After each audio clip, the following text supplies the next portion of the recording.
a very warm welcome. You're watching Gravitas with me, Raisha Sehgal.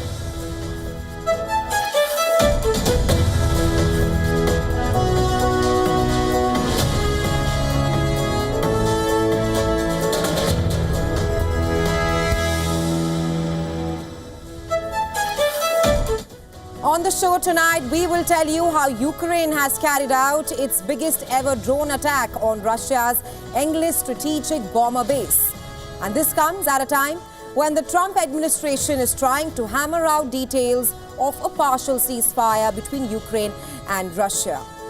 And shifting our focus to another battlefield, we will tell you about Israel's brutal assault on Gaza, which has left a trail of destruction. At least 500 Palestinians have been killed in the past 3 days in Gaza. We will get you the details on that, and we ask, how much more destruction will Gaza endure? We will also tell you about the big CIA twist and if the CIA lied about the US President John F. Kennedy's assassin. All that and a lot more lined up for you on the show tonight. Let's get you started.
Our top story on Gravitas tonight. In a stunning escalation, Ukraine launched a high-risk drone attack deep inside Russia, striking the Engels airbase. The stakes have been risen now. The airbase is deep inside Russian territory and home to Vladimir Putin's prized fleet of nuclear-capable bombers. Ukraine unleashed a swarm of deadly drones. The massive explosion sent a dark mushroom cloud into the sky. The massive blast shook the entire region, forcing Russian authorities to declare a state of emergency.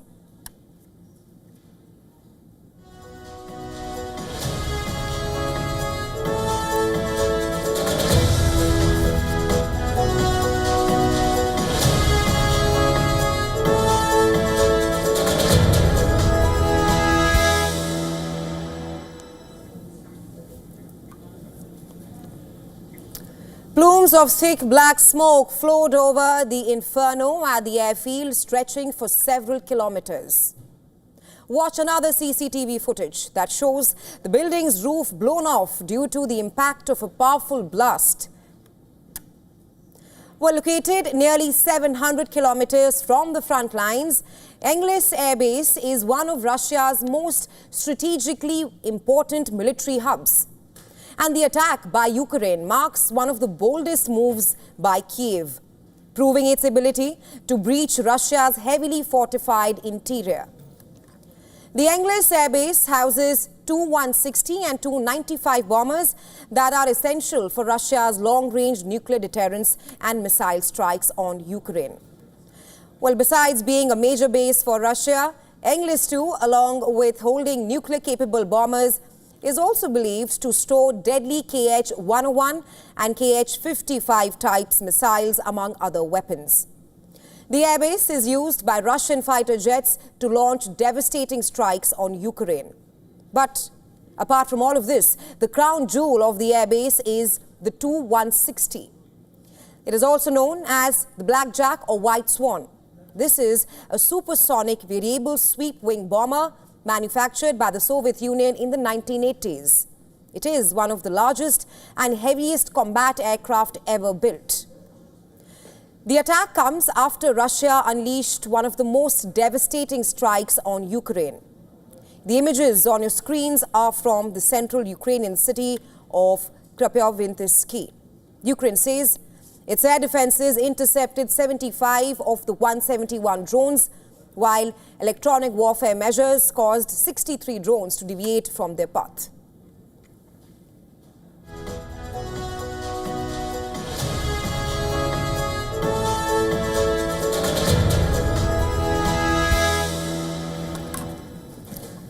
Now, these fresh strikes and counter-strikes come at a time when both Russia and Ukraine have agreed to stop targeting each other's energy infrastructure. How and when will that pause come into effect? That remains unclear. Moscow says Russian and US officials will hold talks on Ukraine in Saudi Arabia on Monday. Donald Trump spoke to both Russia's Vladimir Putin and Ukraine's Zelensky this week. The US is also due to hold talks with Kiev in the coming few days.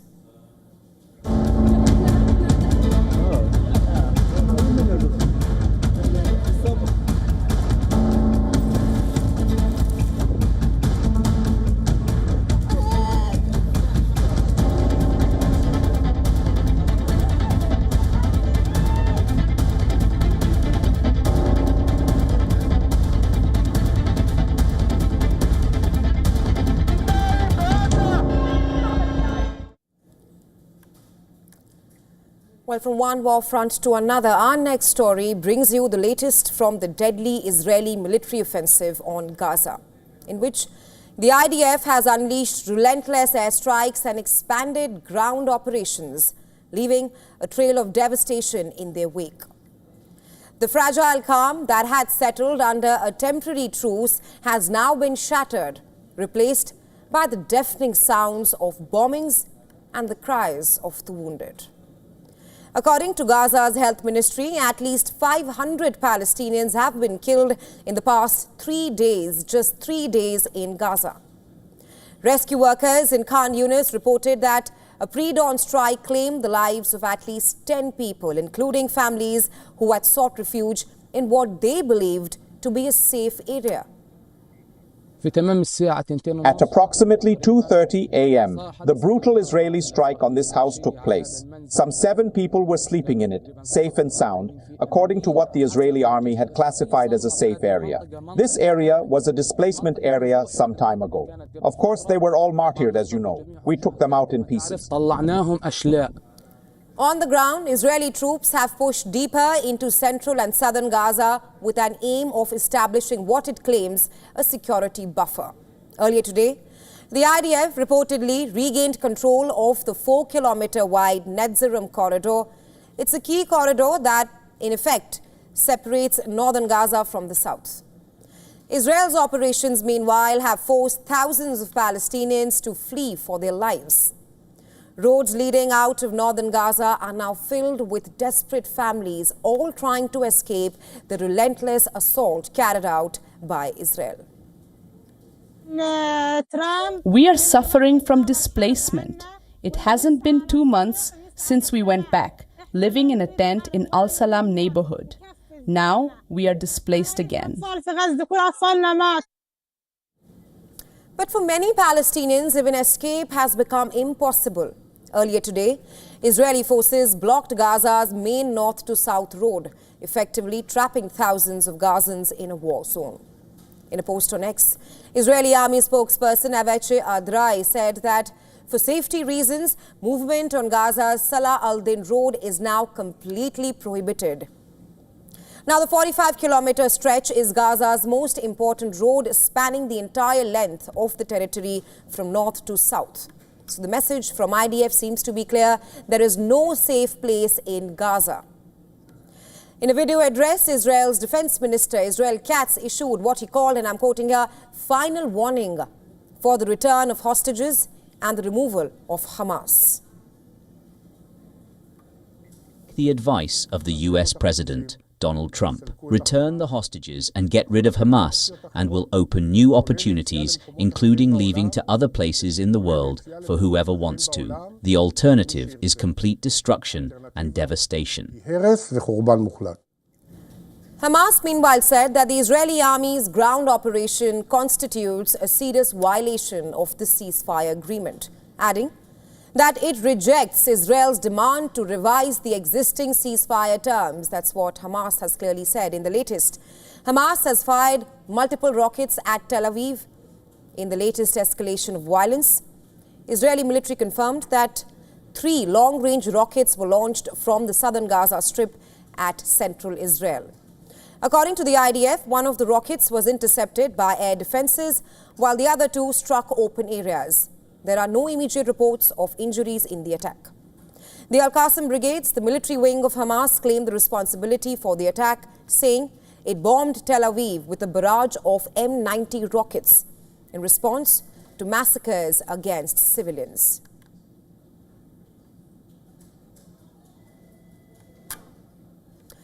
Well, thousands of demonstrators flooded the streets of Jerusalem, demanding an end to the bombings, aiming their frustration directly at the Israeli Prime Minister Benjamin Netanyahu, whom they accused of prioritizing military escalation over the safe return of the hostages. We're very, very worried that our country is becoming a dictatorship, and we think our government is not serving the people of Israel and is not thinking of the important things that have to happen here. And they've kidnapped our country, they're abandoning our hostages, they're neglecting all the important things for this country. Before this latest escalation, the death toll in Gaza had already surpassed 48,000.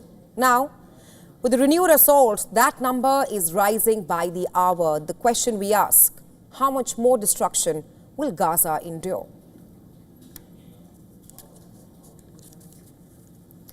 Explosions light up the night sky over Yemen. Air raid sirens wail across Israel. US President Donald Trump has issued a chilling ultimatum. Total destruction for the Houthis. As the US intensifies its bombing campaign, the Houthis have fired yet another missile at Israel, sending millions of civilians racing for shelter. The war in West Asia is spiraling into dangerous new territory. Our next report telling you more.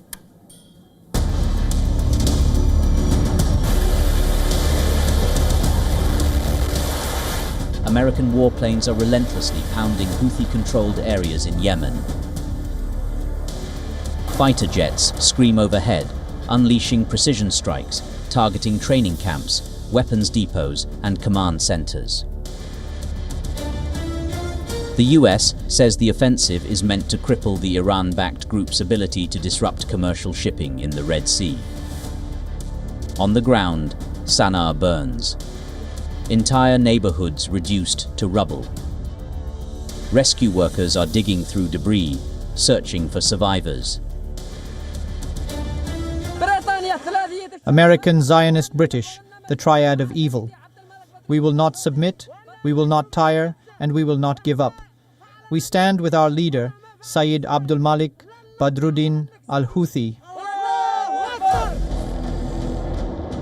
Posting on his Truth Social platform, Donald Trump issued his starkest warning yet to Yemen's Houthis rebels, threatening total annihilation.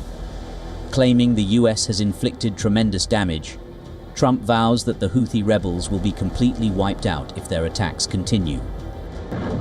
The US president bluntly warns that Iran must stop supplying the Houthis immediately. But the Houthis remain unshaken. The Israel Defense Forces say they intercepted a missile fired from Yemen before it entered Israeli airspace. The Iran-backed group promptly claimed responsibility, marking its second strike against Israel this week. The incoming projectile triggered alert sirens across central Israel at 4 a.m., forcing thousands to seek emergency shelter. Trump warns that he will hold Iran responsible for any attacks carried out by the Houthis, who are part of Iran's axis of resistance against the US and Israel. Iran has condemned the latest US strikes on Yemen and calls them, along with Israel's deadly strikes on Gaza, war crimes. The events in Yemen are the same. This attack on the people of Yemen, on Yemeni civilians, is also a crime that must be stopped. In a dangerous cycle of escalation that shows no signs of abating. As the American forces continue to target Yemen with waves of strikes. Since Saturday, the Houthis have vowed to escalate their attacks, particularly against Israel.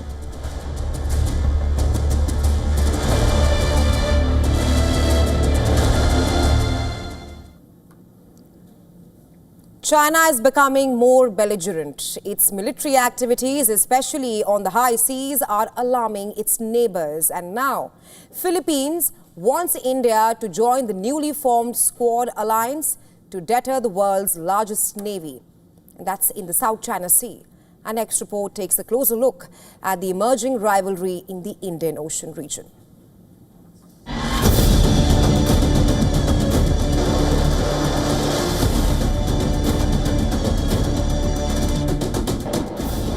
Beijing is expanding.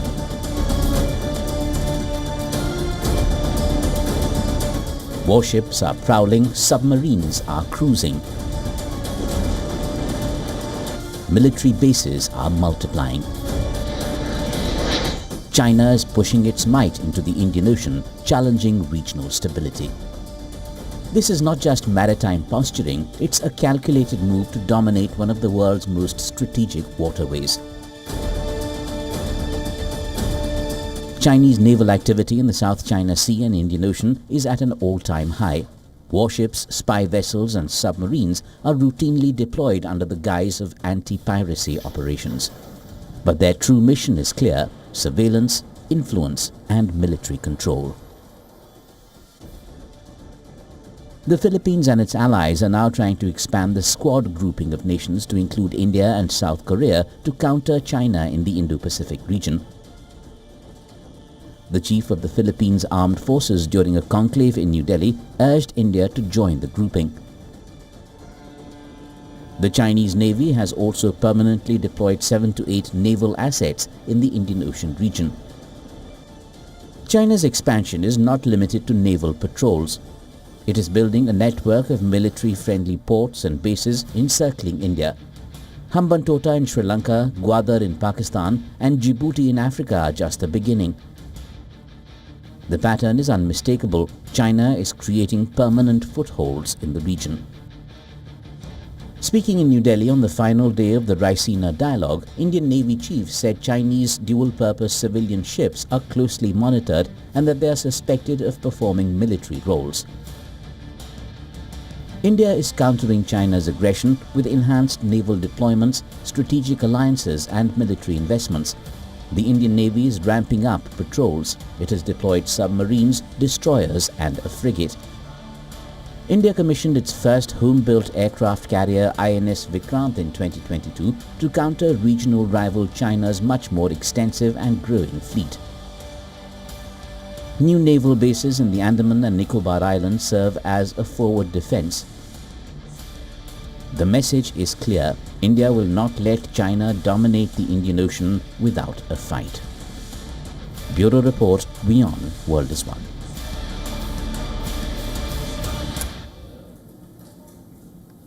Well, let's tell you what else is lined up for you on the show tonight. We will tell you if China is preparing for a space war. According to a top US general, 5 Chinese satellites practice dogfighting in space. Tonight we ask, how long until we face direct confrontation in the stars? We will also tell you about an AI robotic dog named Luna, who is no ordinary robotic dog because it has a brain of its own and experiences the world, learns from it and also evolves.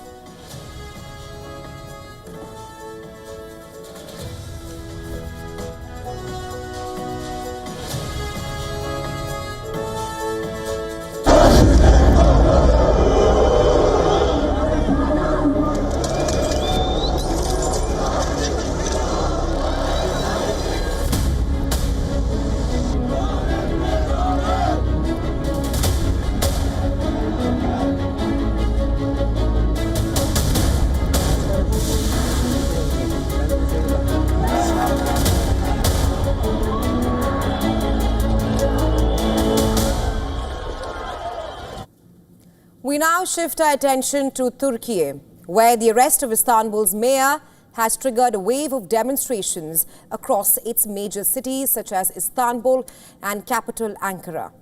The opposition is accusing the president of a coup against democracy, while the government has categorically said that nobody is above the law. Istanbul is witnessing massive demonstrations for the second day in a row. College students joined demonstrators to demand the release of detained Mayor Ekrem İmamoğlu. Açıklayan İstanbul Büyükşehir Belediye Başkanı İstanbul Üniversitesi Yönetim Kurulu Bilimin ve Akademinin tarafından yasaklar sizi mücadeleceğiz.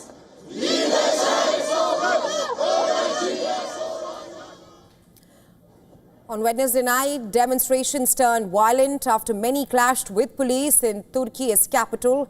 Police used pepper spray to scatter the demonstrators as thousands rallied and chanted anti-government slogans.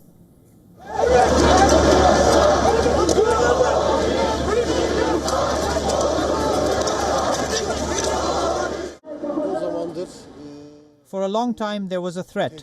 These mayors were being threatened. They were targeted, for example, with the city agreement, with wrong and false news. And these things happened yesterday. They're stealing people's votes. I see it as a strong injustice. They hastily detained our mayor that we elected through our votes. I do not think it is a democratic practice, and I condemn it. As the public outcry grows, the detained mayor posted a lengthy statement on social media platform X. İmamoğlu urged the judiciary, and I'm quoting here, take action. Demonstrations began in Turkey shortly after police detained Istanbul's mayor on charges of corruption and allegedly aiding a terrorist group. The opposition party has slammed its leader's arrest and accused the administration, and I'm quoting again, coup against Turkey's next president. Well, the timing of the Istanbul mayor's arrest is under question as well, because just ahead of his detention, a university invalidated İmamoğlu's diploma. The move essentially disqualified him from running in the next presidential race. So in Turkey, a university degree is mandatory to contest an election. And the opposition party was positioned to announce İmamoğlu as their presidential contestant on March 23rd. Many experts call İmamoğlu as incumbent President Erdogan's fiercest political rival. Critics argue that it is the president cracking down on opposition. But Turkey's justice minister warned against involving the president's name and justified the mayor's detention as the law taking its course. Linking the investigations and cases launched by our judiciary to our president, Erdogan, is in the lightest term impudence. It is not knowing your limits. The separation of powers, with the legislative, executive, and the judiciary, is the basis of our country. The judiciary does not receive orders or instructions from anyone. 53-year-old Ekrem İmamoğlu has been active politically for a decade now. Formerly a businessman, İmamoğlu joined politics when he was 43. Now, a senior leader of the Republican People's Party, he gained prominence after winning the 2019 Istanbul mayoral election. His win came as a major setback to Recep Tayyip Erdogan, who considered Istanbul his bastion and home ground. But İmamoğlu, considered a kind and approachable lawmaker by many in Turkey, won the election again in 2024. That victory made him the RPP's front-runner presidential contestant for the 2028 elections.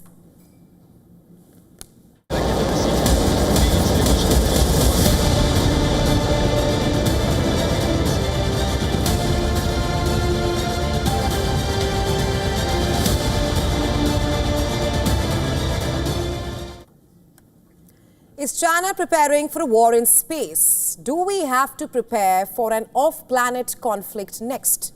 We ask this because of a claim made by a top US Space Force official. General Michelle Gutland, the Vice Chief of Space Operations, told a conference in Washington that China has been observed conducting coordinated maneuvers with its satellites. describing it as dogfighting in space. To put it simply, he says that Chinese satellites are practicing combat in space. According to him, if this is indeed the case, then China's capability gap with the US has just narrowed. And what does that mean for the future of space dominance? According to General Gutlin, the US Space Force has identified 5 different objects in space maneuvering in and around each other with astonishing synchronicity and control. He said, and I'm quoting him, "That's what we call dogfighting in space. They are practicing tactics, techniques and procedures to conduct on-orbit operations from one satellite to another," unquote. While the top US general did not name the actors involved in these maneuvers, it was later confirmed that the satellites in question were indeed Chinese, specifically 3 Xi'an 240 experimental satellites and 2 Shijian 605A-B experimental space objects. They reportedly carried out a series of proximity operations in lower Earth orbit. In 2024, General Gutlin had said that the Chinese Shijian 605 group launched in 2021 is meant to detect the space environment and test new technologies. Meanwhile, the Xi'an 24C satellite launched 2 years later focused on space science and technology experiments. Now, the next question that comes to mind is what could be the agenda behind these advanced operations? Remember, a dogfight typically involves fighter jets engaged in tight aerial combat, executing intricate maneuvers. But in space, which is a vacuum, movement means something radically different. The absence of atmosphere and friction means that spacecraft must expel mass to create thrust to make swift movements. And to achieve such a capability is incredibly costly and challenging. And so, if China has been able to achieve this, it would be a big feat. This is also the first time that multiple Chinese satellites have reportedly been observed carrying out synchronized movements. Yes, China has carried out many rendezvous proximity operations, where spacecraft move closer to each other and interact in space. There have also been reports of Chinese satellites approaching and also stalking American space assets. It begs the question, have we underestimated China's ambition in space? What is really happening behind these seemingly harmless activities? It's hard to know at this point of time. What is certain is that, according to US Space Force, China and Russia are rapidly closing the gap and ending and also rather endangering US space superiority. General Gutlin referred an example from 2019 when a Russian satellite released a smaller spacecraft to allegedly spy on an American probe. He further enlisted other growing threats to US space platforms, including satellites equipped with robotic arms capable of capturing or holding another satellite hostage. Well, these abilities that Chinese vehicles have demonstrated on multiple occasions. If these claims are indeed true, how long until we face direct confrontation in the stars? In the age of space as a frontier for exploration transforming into one of tactical warfare, we don't have the answers to these questions right now. What we do know is that the stakes have never been higher.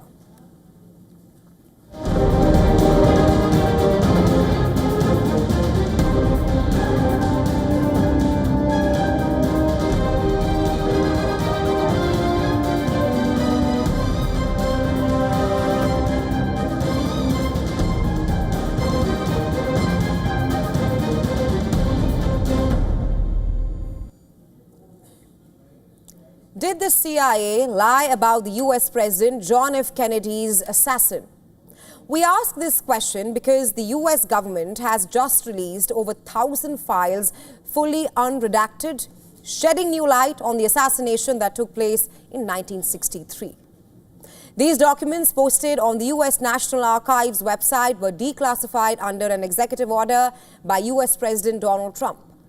More than 31,000 pages have been made public, reigniting debates over one of history's most infamous assassinations. For decades, conspiracy theories have swirled Was JFK killed by multiple shooters?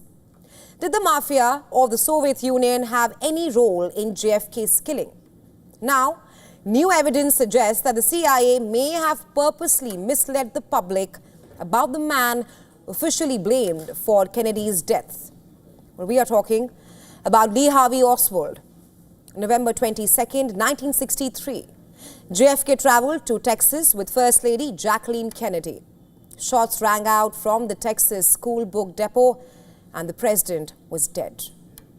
Police arrested Oswald, a 24-year-old former Marine who had positioned himself on the 6th floor of the building.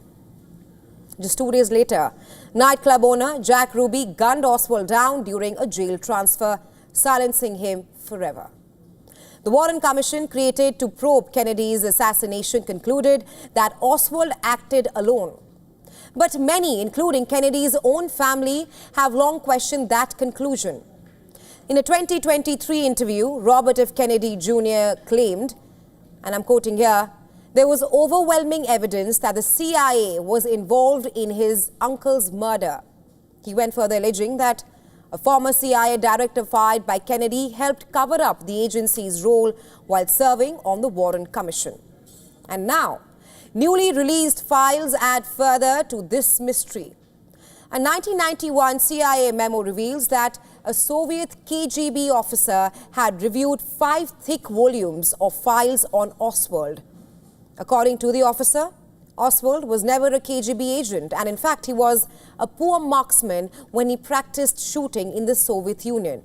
If true, this reportedly contradicts the official story that Oswald was a skilled sniper who fired the shots that day in Texas at the US president. Another document shows the CIA was tracking an unnamed American communist in Mexico, a description that reportedly matches Oswald. The agency had eyes on Soviet and Cuban activities there, raising serious questions. Did the CIA intercept intelligence about Oswald's movement but fail to act? Or worse, did they already know what was coming? More files detail Oswald's stay in Finland in 1959 and his contacts with the Soviet consulate. Other documents confirm he tried to secure visas to both the Soviet Union and Cuba while in Mexico City. That's just weeks before Kennedy's assassination. While another memo dated the day after JFK's killing reveals details about an intercepted phone call. Oswald is heard speaking with a KGB officer at the Soviet embassy in Mexico City. According to reports, these newly declassified records challenge the official narrative, raising many questions. Number one, did the CIA know more than they admitted? Number two, did the CIA mislead the public about Oswald's abilities? Number three, and most importantly, did they ignore or suppress key intelligence, lying to millions of Americans for more than 6 decades?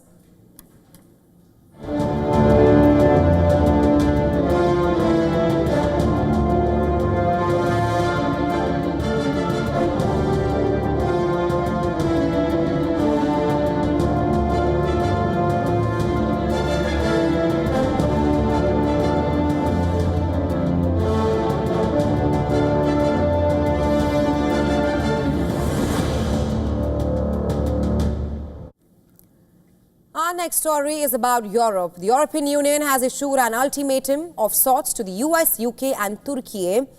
Arms companies from all these countries will be excluded from a new $165 billion EU defense funding initiative unless their home countries sign defense and security agreements with Brussels. Yes, you heard that right. The EU aims to reduce its security dependency on America in its pursuit of a Buy European initiative. On Wednesday, the planned fund for capitals to spend on weapons would only be open to EU defense companies and those from third countries that have signed defense agreements with the bloc. According to a European Commission proposal put forward, it would also exclude any advanced weapon systems upon which a third country had design authority written on it. Restrictions on its construction or use of particular components or control over its eventual use, that would exclude the US Patriot air and missile defense platform, which is manufactured by defense contractor RTX, and other US weapon systems where Washington has restrictions on where they can be used. Now, this comes at a time when Europe is strengthening its defense amid a perceived threat from Russia and doubts about future US protection. Remember, last month, the Trump administration signaled that US security prioritizes lay elsewhere and that its own borders and in Asia, the Trump administration has made it very clear that Europeans need to fend for itself and Ukraine in the future. That as Europe's biggest war since World War II entered its fourth year in Ukraine. Now, under a new strategy, EU member countries will be urged to buy much of their weapons in Europe and work mostly with European suppliers. And in some cases, with EU to help cut prices and speed up orders. They should only buy equipment from abroad when costs, performance or supply delays make it preferable. Now, this policy is a victory for France as well as other countries in Europe that have demanded a buy European approach to the continent's defense investment push. This amid fears over the long-term dependability or reliance of the US as a defense partner and supplier triggered by Trump. Now, at least 65% of the cost of the goods would need to be spent in the EU, Norway and Ukraine.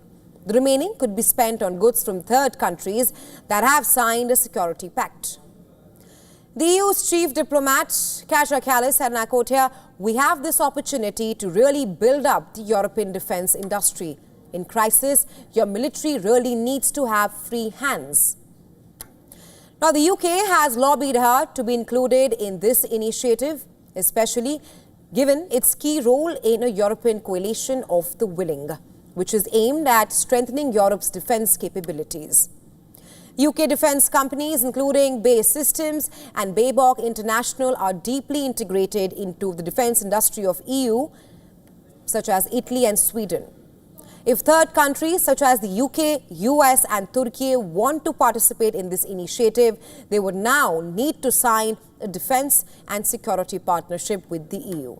As per reports, talks between London and Brussels on such a pact have begun, but have become embroiled in demands for a larger EU-UK agreement that would also include controversial issues such as fishing rights and migration.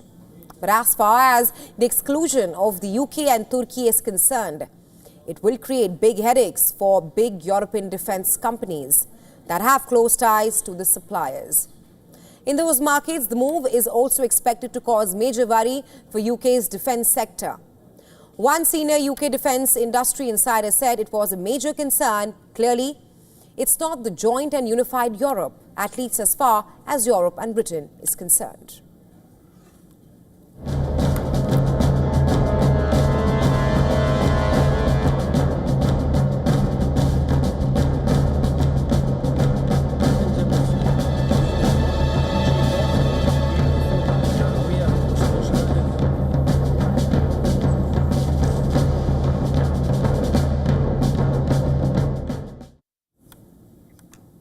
It's not just their defense budgets that are being strengthened. The threat of Russia and America's pressure on Europe to defend itself is now being felt in various ways.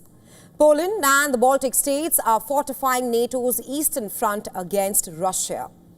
According to the latest reports, Poland may convert its eastern border with Russia into a mini field. This as it withdraws from the Ottawa Convention, which bans anti-personnel landmines. Warsaw is citing the threat of Russian aggression as the reason for this move. Here's why this matters.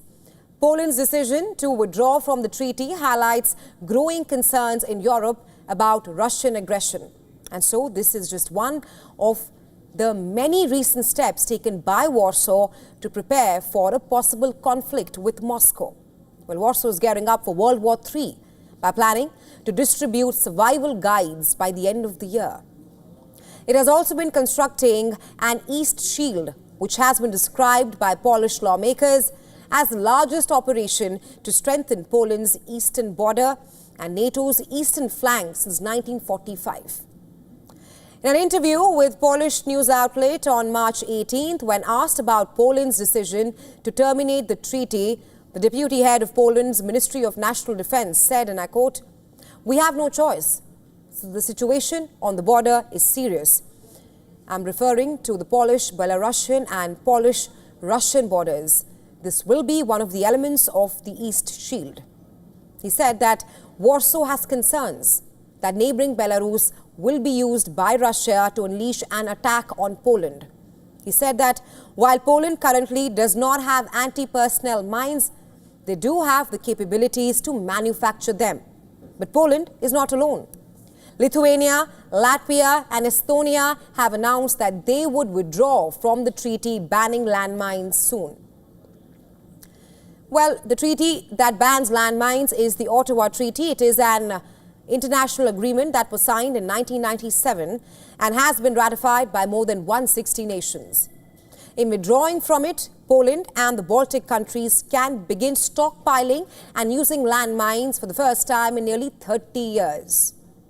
In a joint statement, the country's defense ministry said that military threats to NATO member states bordering Russia and Belarus have majorly increased, and so they are prepared to defend their security needs. Poland's decision to begin using landmines comes in the wake of the attacks between Russia and Ukraine amid peace negotiations.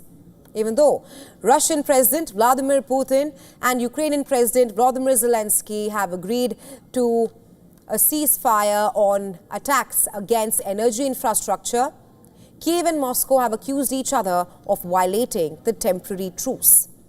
How will then Russia respond to Poland's decision to resume using landmines? Well, that we'll have to wait and watch.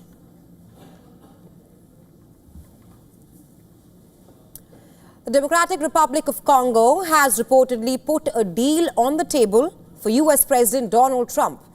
It has called for help in defeating rebel forces in exchange for access to a trove of minerals needed by US high-tech firms.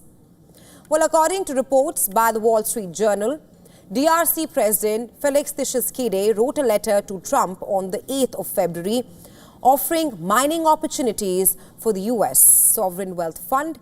Tshisekedi wrote that partnership would provide the US with strategic advantage by securing critical minerals such as lithium, copper, cobalt and tantalum from Congo. In exchange of this that DRC will give to the US, he asked Trump for a formal security pact to help his army defeat M23. A Rwandan-backed rebel group that recently seized key cities in Congo. But the Congolese letter reportedly did not specify what kind of military backing Congo wants from the US. In his speech, Tshisekedi claimed that a partnership with Congo would advance US competitiveness in aerospace, cars, data centers and AI. The proposal appears to be an effort to take advantage of Trump seeking natural resources to supply US technology companies and other automotive giants. Natural resources have also been a major factor in the Trump administration's dealings with Ukraine, Russia and even Venezuela. The president has also set his sights on Greenland, largely because of its reserves of rare earth minerals. And for more on this proposal by the DRC to Trump, our correspondent Calvin Ogmu has sent us this report from Johannesburg. Take a look. Africa is known for its precious metals and minerals. The continent is richly blessed. For some years now, China has been the largest trading partner of the continent. They have their fair share of hands in various sectors. However, the US has also been trying to make development promises in Africa. Even though Trump, as everybody knows, is not a big fan of the continent, it looks like there is a deal on the table for him that could benefit Washington handsomely. But this is not going to happen easily. Joshua Walker, Program Director for the Congo Research Group at New York University's Center on International Cooperation, has told Bloomberg that for the DRC, even though they have offered the US exclusive access to critical minerals and infrastructure projects in exchange for security assistance. This would likely involve tricky renegotiations of mining contracts, while it is difficult to see the Trump administration being able to mobilize US investors. He said it is still unclear whether the new US administration will commit significant resources to ending Rwandan aggression in the DRC. This is Kalden Omu from Johannesburg, South Africa for WION The World is One. All right, our next story is about two global stars from two parts of the hemisphere who have suddenly sparked dating rumors. You know how it is. 1 minute you're enjoying a quiet dinner and the next the internet is shipping you together. Well, that's what happened to Diljit Dosanjh and Taylor Swift. Rumors started flying when Dosanjh and Swift were spotted at a restaurant in Vancouver. But here's the thing. Dosanjh is not having it. He took to social media and made a cheeky response about something called privacy before deleting it, leaving us all wondering what really went down. Meanwhile, netizens had a field day, with some people calling foul and others joking about a potential collab between the two. Now that would be something, wouldn't it? Let's not overlook the fact that these two global stars, one from the East and one from the West, have both achieved the remarkable feat of selling out concert tickets in mere minutes. In his music career, Dosanjh has witnessed the best of days after becoming the first Punjabi artist to perform at Coachella. His concert tours became extremely popular and witnessed A-listers gracing the stage.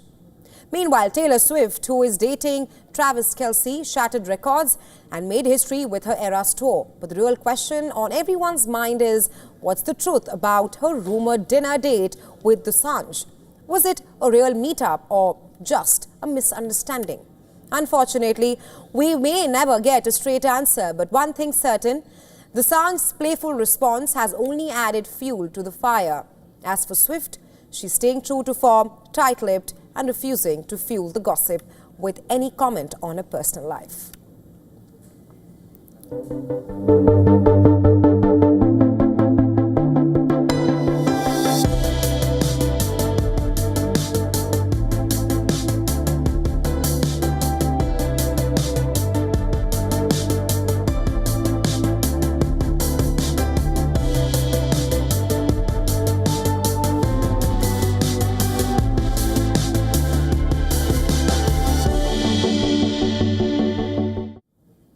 An AI startup in Sweden has unveiled a robotic dog named Luna. And Luna is no ordinary robotic dog. It has a digital nervous system. Yes, the robotic dog has a brain of its own. Unlike traditional AI, which follows pre-programmed instructions or relies on massive data sets, Luna can reportedly learn and adapt just like real animals, including humans. Reportedly, a major breakthrough in AI where machines don't just follow commands but actively make decisions and take action towards specific goals. So Luna, she just does not intake information and data. It experiences the world, learns from it, and evolves. Instead of programming Luna with a vast AI model, the company is taking a different approach. A professional dog trainer will teach Luna to walk just like they would with a real puppy to help create a neural system that mimics how brains intake information and refine movement over time. Just imagine that for a second. An AI system that learns the way living beings do. If Luna proves that machines can develop intelligence through direct experience, the next frontier could be even bigger. Imagine AI-powered robots exploring space, diving into the ocean's unexplored depths, or responding to disaster zones. With human-like adaptability in all these situations. Sending machines like Luna to Mars to construct habitats. Right now, Luna is still at the starting line. It can stand and move, but its real test will come as it interacts with the world and also intakes information and also continuously improves. Could this be the future of AI? Luna may just be the first one to show us. And well, that's all that we could pack in today's edition of Gravitas. But before we slip into a very short break, we're leaving you with Gravitas Worldview. Thanks very much for staying with us. You are watching WION World is One. Stay tuned.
Watch me on Token Money Magnet, where I decode tokenization for you only on WION.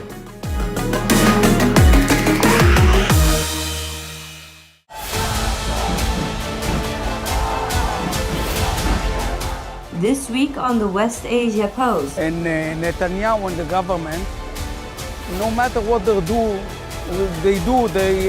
trying to prolong their grasp of the reins over Israel now. An increasingly isolated Benjamin Netanyahu, feuding with his own security agency, has resumed carpet bombings in the Gaza Strip, ending a 58-day truce. But Israelis are worried that the remaining hostages will be killed. There is a new war front. US and Yemen's Houthis escalate strikes on each other. Also on the show, from Kurds protesting against a one-sided constitution to border clashes. Syria faces multiple challenges. Watch the West Asia Post with me, Radi Francis, only on WION. World is One. As K-pop fans mourn singer Choi Wee-sung's death, we look at some of the most shocking deaths of South Korean celebrities. Meet the makers of My Melba. And decode the hottest fashion trends of 2025. All this and much more with me, Diksha Bisla, on WION E-Club at these times.